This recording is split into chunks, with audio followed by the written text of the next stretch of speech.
called Cardiac. You ask the reason why we've just one heart. Dear friend, I am surprised that's not enough. Perhaps you have forgotten how it's built.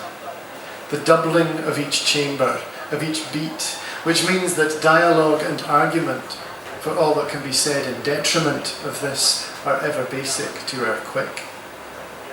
And think how heart rates quicken with deceit as much as with the first gasp of desire. What separates a lover from a liar, if nothing in the heart?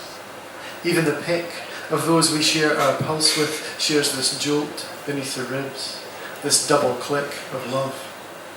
How could they cope with even one just heart?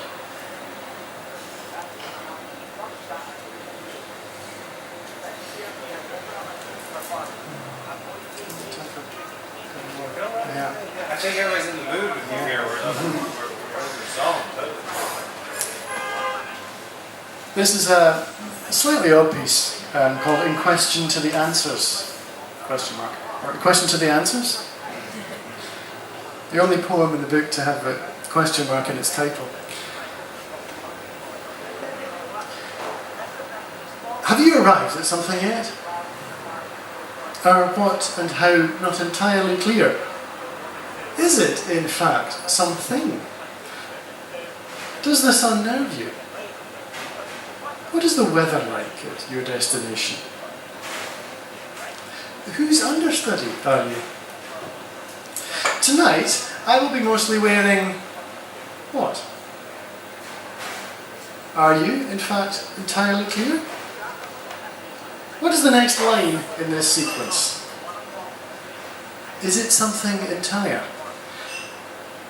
Have you arrived at your destination yet? Does the weather unnerve you?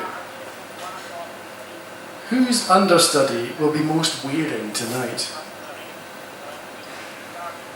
Is the next lie in this sequence clear? Are you, in fact? Is it safe to go out alone? Does this unnerve you? Is it mostly the same thing? How have you arrived at this? Have you an understudy for tonight? How safe is the weather to go out in alone? Does this lie unnerve you? Who set this understudy alight?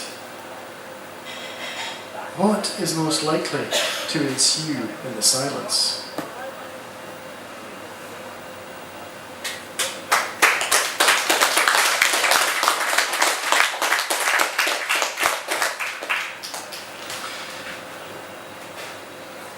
Stanza Roddy Lumsden said that the two-poem warning was deeply uncool and no longer fashionable, and then proceeded to give a two-poem warning,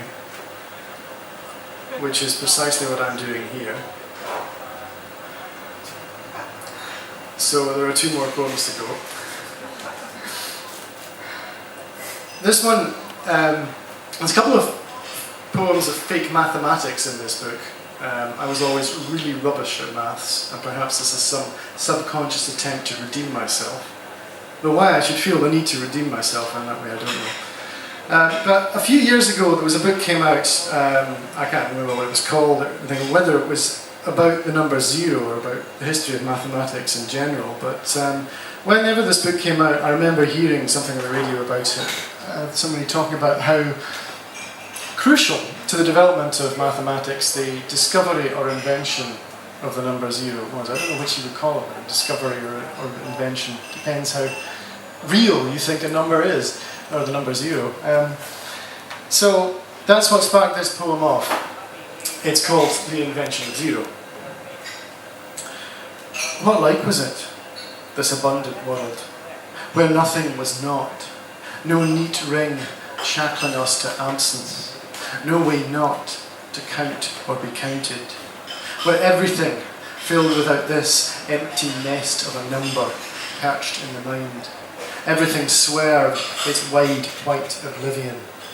And could we, given the state of our knowledge, live with the lack of it, unable to quantify certain populations in the wild, the exhaustion of our reserves, the number and intensity of cries in the night.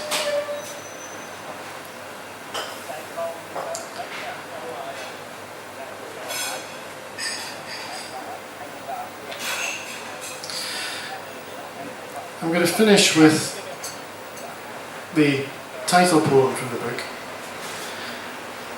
which came out of something I saw on a train.